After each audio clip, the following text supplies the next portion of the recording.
bien, continuamos con la entrevista en ausencia con del Bronco. Del amigo El Bronco, como decía la canción, que no estuvo el día de hoy con nosotros, pero estamos hablando en coloquio con Luis Lauro Garza de lo que ha sido la singularidad de esta campaña, y lo que veíamos, uno de los datos fundamentales era qué es lo que va a hacer realmente esta campaña, si casi estaríamos seguros de que va a tener un segundo o tercer lugar, porque parecería que aquí va la campaña con todo, a pelearse el todo o el nada. ¿Tú cómo ves esta posibilidad? No, de hecho, él se va a quedar o con todo o con nada, porque no pasa lo mismo con los candidatos de las otras fuerzas, las que más posibilidades tienen. El PAN y el PRI tienen candidatos a la gobernatura, a las alcaldías y al Congreso. Él es el candidato a la gobernatura, nada más. O sea, si en el caso de que ganara, estaría gobernando él solo o cogobernando él solo con las otras fuerzas, ¿no? en las alcaldías y en el Congreso. Si pierde, lo pierde todo, se queda sin nada, con un capital político muy importante, cualquier cantidad de gente a su alrededor, en una campaña en la que la diatriba importante ha sido que los partidos ya nos tienen hasta el cepillo, que los pinches partidos, porque además así lo ha dicho, no representan a los ciudadanos, hay que sacar a los encorbatados del poder, etcétera, etcétera. Y de repente se va a quedar, si pierde, con todo ese capital político, ¿y qué va a hacer? Nosotros nos estamos adelantando mucho. Lo importante aquí es todavía, aunque es poco tiempo de campaña, pero todavía le cuelgan 2 meses de campaña. ¿Cómo ves, Eloy, lo que puede ocurrir en estos 2 meses antes de seguir hablando del futuro? Para empezar, tiene 600,000 posibles votantes. Los que suscribieron. No, se suscribieron 350,000, por ahí, más o menos. Las elecciones a gobernador en Nuevo León se ganan con 650,000 aproximadamente votos. Si es así, estamos hablando de que el Bronco tiene ya al menos la mitad de su base de datos con una tendencia muy favorable en su persona, que votarían en dado caso por él el día de la elección, si no lo chaquetean a la mera hora. Pero si no lo chaquetean a la mera hora, sí es posible que en este breve lapso que hay de este día al día de la elección, pueda sumar el resto que le falta de esos 600 y tantos mil electores e incluso poderse llevar la gubernatura. El problema que hay, él tiene una ventaja y una desventaja. La ventaja es que tiene una base de datos con nombres, con registro de direcciones, incluso de teléfonos, de tendencias, como para hacer algo que técnicamente se le conoce como Big Data, que es una cosa preciosa para poder mantener y hacer un partido político que lamentablemente él solo lo ha descalificado, porque dice que él ya no cree en los partidos políticos.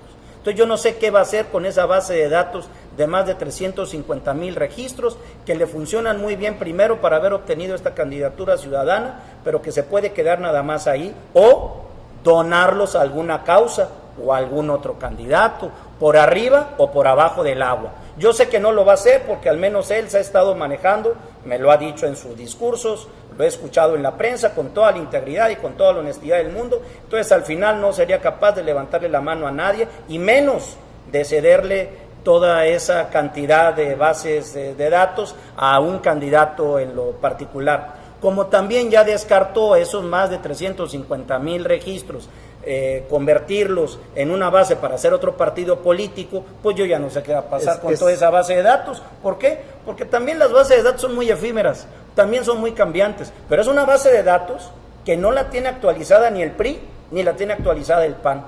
Y ese es el verdadero potencial que podría en dado caso tener el Bronco, que yo lo que creo es que es como los viejos centenarios que tenían nuestros abuelos guardados en una bolsa, metidos, enterrados ahí en su hacienda, y que ahí se quedaban olvidados. Yo creo que todavía están ahí enterrados y sepultados porque eran muy valiosos, pero no sabían qué hacer con él. Ese va a ser el problema con la base de datos del Bronco. Escenario de descontón, porque ahorita Eloy hace alusión a la probable descontón el día de la votación, pero de aquí a allá, ¿alguna historia negra que creas que pueda usarse en contra del Bronco? Mira, las cuentas públicas que no están aprobadas en el Congreso del Estado. Una historia por ahí de un hombre de mano dura con las mujeres, que también anda circulando.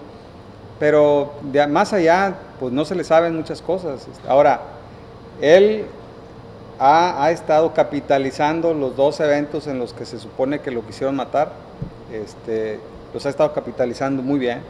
Y prácticamente pueden decir lo que se les venga en gana. No hay nada que pueda opacar el acto valiente del hombre que se regresó cuando a sus guardaespaldas los estaban acribillando los malitos. Y él se dijo, aquí o nos morimos todos o nos salvamos todos, y se regresó a jugársela con ellos. Bueno, esa parte, ese capital político no se lo van a quitar por más negra que sea la historia que le saquen. Yo creo que esa parte la lleva muy salvada. Y si es cierto que tiene acumulado, o sea que esas firmas se vuelven su tendencia de votación, pues estamos en una división de 3. Es que Horacio, hay algo que nadie se dio cuenta, y es que esa base de datos que tiene el Bronco consiguió auditores gratuitos.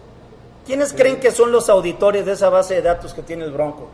La misma Comisión Estatal Electoral, hombre, que con nuestros propios impuestos los convertimos en auditores sin querer ellos mismos, y siendo los auditores más abogados del diablo de esas bases de datos, y consiguieron una depuración estupenda de esa base de datos del Bronco. Ahora, esa es nada más la primera parte, porque la segunda parte es la capacitación de todos los representantes de casilla del Bronco, que ahí sí, como él diría, hay que pelársela, son los términos que él maneja, no van a creer que es tu lenguaje, no van a creer que es mi lenguaje, pero para poder capacitar a todo ese ejército de representantes de casilla, una, no es fácil; 2, se requiere muchísimo dinero; 3, yo no sé si cuente o le alcancen las cuentas para poder llegar hasta el día D; y 4, las traiciones siempre están a la orden del día en ese día D.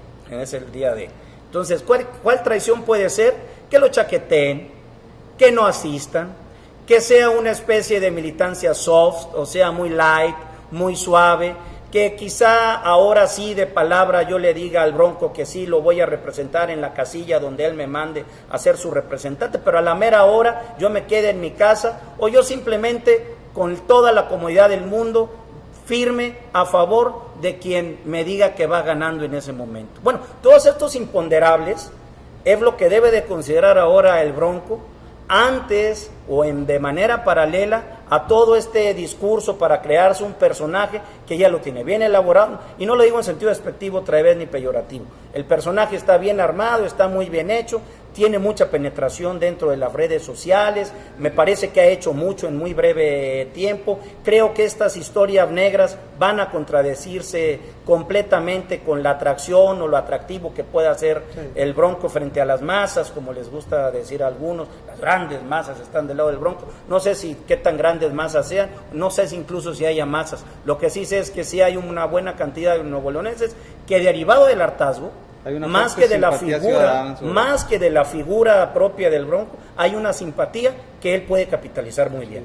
Para ir cerrando, tenemos ya un minuto para que hagas tú el escenario de la campaña. ¿Cómo te imaginas todavía que pudieran ser los resultados y la evolución de la campaña del Bronco de aquí a la votación? Yo creo que los resultados, cualquiera que sean, van a ser muy buenos. O sea, el Bronco va a ir creciendo de aquí al final de la campaña, porque no tiene, digamos, tantos problemas en contra como lo tienen por sí mismos los partidos políticos.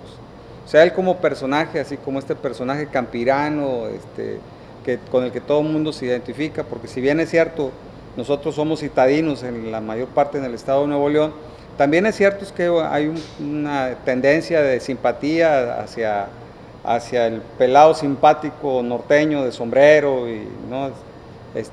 Yo les decía con mucha frecuencia, el porro del siglo XXI. Claro, o sea, nosotros queremos ese personaje, con ese nos identificamos, y entonces la evolución que debe seguir debe ser a la alza, creo yo. Y me parece que su cierre va a ser importante. Lo que no sé es hasta dónde pueda garantizar este seguimiento por los segmentos. O sea, él está descansado en las redes sociales, ahí es donde está apoyado, particularmente en Facebook, está apoyando toda su campaña. Hasta dónde ese segmento le corresponde a él, o sea, está bien que sea muy simpático, pero de ahí a que le den su voto hay una diferencia del tamaño del mundo. ¿Y por qué? Porque es un segmento mayormente de clase media alta, el que tiene acceso a esa clase de redes sociales. A lo mejor esos estarían más en condiciones de dárselo a Fernando Elizondo o a Felipe de Jesús. Es por ahí, ¿no?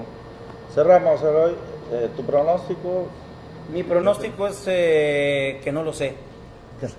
¿Por qué? Porque yo creo que hasta mediados de abril es cuando ya se va a esclarecer bien hacia dónde va la tendencia electoral. Okay. Que por lo pronto están haciendo los candidatos round de sombra, que todavía no se viene la rudeza necesaria, obligada, esperada en todas las campañas electorales, que falta esperar lo peor, que va a ser una campaña bastante nefasta, llena de chismeríos, de acusaciones, de infundios y de todo lo que ya conocemos que sucede en estos casos, que es lamentable pero también muy esperable.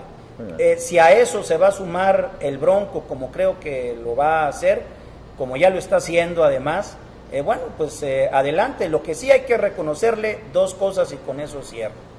Uno, que ha logrado desviar una ola que iba en favor de los partidos políticos electorales tradicionales, convencionales, y que ha hecho válida, y el bipartidismo que siempre ha existido en Nuevo León, ya ha hecho válida, viable, una candidatura independiente. Y dos, que el personaje le ha funcionado, al menos para posicionarse en el espectro electoral actual. ¿Le va a dar o no para ganar la gubernatura? Pues vamos a ver. Tampoco soy pitonizo, no adivino, no tengo una varita mágica para decir va a ganar esto, va a ganar el otro. No creo yo que las encuestas actuales realmente representen una tendencia determinante. Entonces es cosa de sentarnos a esperar a ver quiénes se quedan rezagados en el camino y quiénes se van a quedar adelante. Pero de que va a hablar mucho los ciudadanos en torno al Bronco, todavía hay tela de dónde cortar. Muy bien, para abril o para mayo tendríamos ya entonces como las cerezas, condiciones más favorables para hacer el pronóstico que seguramente vamos a poder hacer en los próximos programas de este coloquio con Luis Lauro Garza. Nos vemos la próxima. Horacio, hasta luego. Eloy. Gracias.